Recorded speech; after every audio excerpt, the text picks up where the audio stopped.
నమస్తే. నేను మీ Gopi. Welcome back to our channel. ఈరోజు మనతో వచ్చరికి పొలిటికల్ అనలిస్ట్ ఎమ్మంది రామారావు గారు ఉన్నారు. సార్ నమస్తే సార్. నమస్తే బాబు. డిసెంబర్లో మెగా ఫ్యామిలీకి అదేవిధంగా అల్లు ఫ్యామిలీ వీళ్ళిద్దరి నుంచి పెద్ద పెద్ద సినిమాలు రిలీజ్ కాబోతున్నాయి. So mega fans Allu fans మధ్య పెద్ద వార్ కూడా జరగబోతుంది. అంటే ఈ రెండు సినిమాలో ఏ సినిమా హిట్ కాబోతుంది డిసెంబర్లో? సో మీ మాటల్లో. ఇక్కడ అంటే మనం ఎవరి పక్షాన కాదు మాట్లాడడం. ఒక రిలీజ్డ్గా పుష్ప అనుకున్న డేట్ ఎప్పుడైతే పోస్ట్పోన్ అయిందో సైకలాజికల్గా ఒక ఫీల్ ఉంటుంది ఎవరికి, అల్లు అభిమానులకి. ఇది పోస్ట్పోన్ అవడమే కాకుండా ఎన్నికల్లో ఆయన దృష్టిలో అది పొరపాటు కాకపోవచ్చు, కానీ జనసేన పవన్ కళ్యాణ్ ఫ్యాన్స్ దృష్టిలో అది పొరపాటే. అంతవరకు వెళ్ళి రవిని కలుసుకొని ఈయన్ని కలుసుకోకపోవడం, అక్కడ కొన్ని వేల మంది ఆయన చూసి జేజీలు పలకడం, ఆల్మోస్ట్ ఆడు గెలిపించేస్తాడు అనేటువంటి భ్రమను కలిగించాడు. ఇక్కడ తల్లి పిల్లాదిరి, నాగబాబు భార్య కొడుకు వీళ్ళందరూ కూడా ప్రచారం చేస్తుంటే రామ్ చరణ్ లాంటి వ్యక్తి కూడా ప్రచారంలో ఉన్నప్పుడు ఈయన అంటే మన మెగాస్టార్ చిరంజీవి గారు కూడా ఏదో బయటికి ఏదో తనకు తోచిన ప్రచారం అని చేశారు. ఒక కుటుంబం అనుకున్నప్పుడు కుటుంబ సభ్యుల్లో ఒకడు ప్రాణాపాయ స్థితి, ఒక్క క్షణం నువ్వు కళ్ళు మూసుకొని మిగతా చోట్లంతా పవన్ కళ్యాణ్ గెలిచి పిఠాపురంలో ఓడిపోయాడు అనుకోండి, ఏంటి పరిస్థితి? తలెత్తుకోగలడా?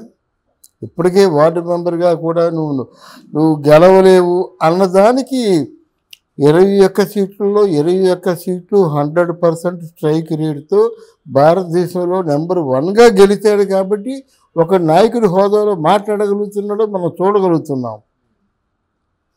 అంటే ఎక్స్ట్రాడినరీ, దాన్ని అదృష్టం అనుకునేయండి, అదృష్టమే కలిసి వస్తుంది రండి వీళ్ళందరూ. కానీ అంటే నువ్వు ప్రయత్నం చేసినట్టయితే ఆ ప్రయత్నం ఏదో మనసావాత కర్మణ నువ్వు ప్రయత్నం చేసినప్పుడే దానికి దైవ సహాయం కూడా తోడుంటుందన్నమాట. అది తోడైంది. ఇది ఎందుకు చెప్తున్నానంటే అటువంటి క్లిష్ట పరిస్థితుల్లో జన సైనికులు అనుకోకుండా బన్నీని నిరాదరించారు, కోపం పెంచుకున్నారు, నీ సినిమా ఆడడం అన్నారు, నీ సినిమా ఎలా రిలీజ్ అవుతుందో చూడమన్నారు. దానికోసమే కదా పోస్ట్పోన్ అయ్యింది. తర్వాత ఇప్పుడు ప్రొడ్యూసరు, డైరెక్టరు, హీరో. సినిమా అంటే మీ లైఫ్లో ఎవరికైనా success will have so many fathers. ఒక విజయం వచ్చినప్పుడు దానికి చాలామంది తండ్రులు ఉంటారు. నా వల్ల ఈ విజయం వచ్చింది, నా వల్ల ఈ విజయం వచ్చింది. బాగా డౌన్లో ఉన్న వ్యక్తి కూడా నీ లేకపోతే ఇదంతా కుప్పకూలిపోయేది అంటారు. కానీ failure is an orphan. Failure అట అనాథ లాంటిదట. ఫెయిల్ అయిపోయినప్పుడు నాకు తెలియదు అంటాం. అది సక్సెస్ అయినప్పుడు ఇదంతా చేసింది నేనే అంటారు. ఆ సినిమాని చేసింది 100 మంది ఉంటారు సక్సెస్ అయితే. ఫెయిల్ అయిపోయినట్టయితే ఎవడు దగ్గర రాడు. అలా అందువల్ల ఇక్కడ పుష్ప సినిమాకి ఏమో ఎలాగుంటుందో మనం చెప్పలేము పరిస్థితులు. కానీ ఇక్కడ మోడర్న్ ట్రెండ్లో ఇక్కడ భారతీయుడు 2 ఫెయిల్ అయింది కాబట్టి గేమ్ చేంజరు డెఫినెట్గా హిట్ అవుతుంది అనేటి ఒక క్యాలిక్యులేషన్ అది. ఇప్పుడు ఈయన కూడా మన చరణ్కి కూడా ఈ గేమ్ చేంజర్ మీద చాలా గెటప్ కానీ ఆ స్టైలిష్ దాన్ని బాగా ఆ చిత్రీకరణలో అది మంచి అల్టిమేట్ కదా. ఆయన మన ఎవరు ఈయన శంకర్, ఆయన తాలూకు ప్రతాపం అంతా చూపించారు. మరి విశ్వంబరం అంటే మరి కథ కొత్తది, అది ఎలా ఉంటుందో మనం చెప్పలేము. వశిష్ఠ డైరెక్షను కనుక నాకు అనుకుంటున్నానంటే నా మనసుకి నాకు నచ్చింది. కానీ ఒకవేళ క్యాలిక్యులేటివ్గా చూసినట్టయితే డెఫినెట్గా గేమ్ చేంజరు మళ్ళీ ట్రెండ్ చేంజ్ చేస్తుంది. ఈ మధ్యకాలంలో చరణ్ కూడా మంచి ఫాలోవర్స్ పెరిగారు. ఆయన చేస్తున్న దాన ధర్మాలకి, ఆయన చేస్తున్నటువంటి కార్యక్రమాలు ఉన్నాయి చూసారా. అంటే ఇవన్నీ హెల్ప్ అవుతాయంటే హెల్ప్ అవుతాయి. మీకు ఏంటంటే మీ చరిత్ర తిరిగేసుకోండి. మన ఎంజి రామచంద్రన్ స్కూల్ పిల్లలు అందరికీ కూడా హై స్కూల్ పిల్లలకి వాచీలు పెట్టేవాడు. రిక్షా ఎప్పుడేమో రెయిన్ కోట్ ఇచ్చేవాడు. అది ఎంత ప్రభావం చూపించింది తెలిసినా. అలాగే ఎవరైనా కాలేజీ పిల్లలకి ఏదో కాంప్సెస్ బాక్స్ ఇవన్నీ ఉండేవన్నమాట. అవన్నీ ఒక బల్క్గా ఒక పిల్లలకి తగిన బాక్సులు తిరిగి ఇచ్చేవాడు అన్నమాట. మరి చరిత్రలో ఉండిపోయాడు కదా.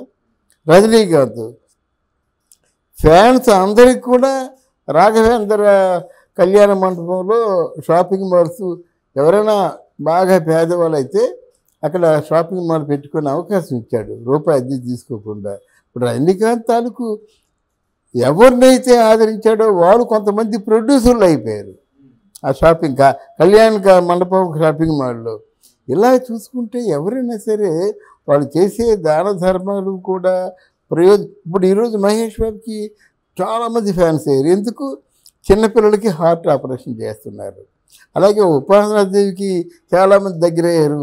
ఎందుకు? ఎవరికైనా అంటే మామూలుగా హెల్త్ మేళా అని పెట్టేసి దగ్గర రమ్మంటుంది, వాళ్ళందరికీ కూడా వైద్యం ఫ్రీగా చేసి పంపిస్తుంది అన్నమాట ఉపాసన. సరే ఒక నిమిషం, ఉపాసన అన్నారు కాబట్టి చెప్తున్నా. నిన్న ఉపాసన గారి బర్త్డే అయితే మహేష్ బాబు గారి భార్య ఎవరైతే ఉన్నారో సో ఆమె ఒక్కటే విష్ చేసిందంట.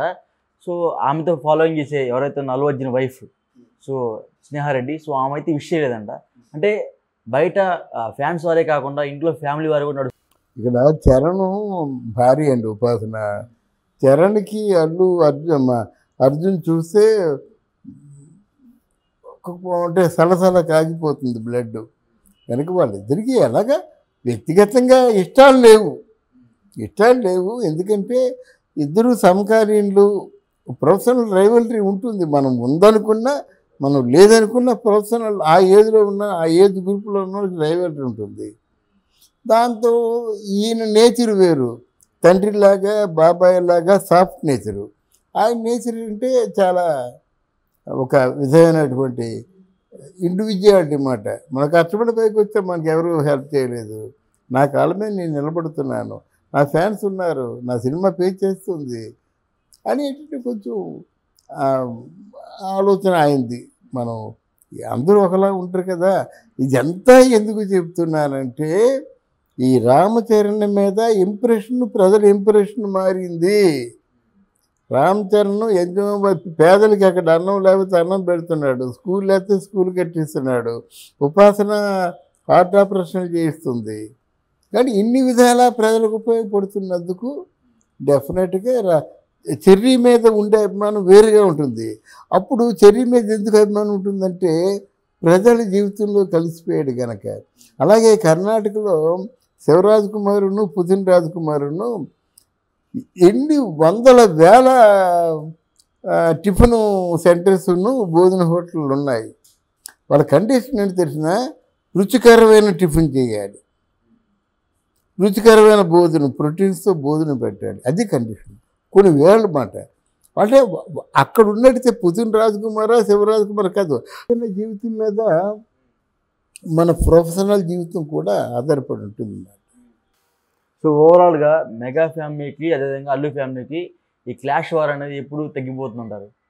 వాళ్ళిద్దరూ బయటపడాలండి. ఇద్దరూ బయటపడాలి. పడాలంటే ఎవరిద్దరు బయటపడాలి? అల్లు అర్జును రామ్ చరణ్ బయటపడాలి. మేమేం చేసాం కనుక భయపడాలి అంటారు. మేము ఏమైనా తప్పు చేసామా? ఆయన రైటే, నేను రైటే, మధ్యలో మీరెందుకు గోల పెడతారు అంటారు. కానీ వాళ్ళకి ఎఫెక్ట్ అయ్యి వాళ్ళకి లభించిన లాభం కానీ లభించిన నష్టం కానీ జరిగినప్పుడు అప్పుడు మళ్ళీ పుకార్లు వస్తాయి. మనకి అలవాటే కదా. Okay sir, thank you. Thank you అమ్మా.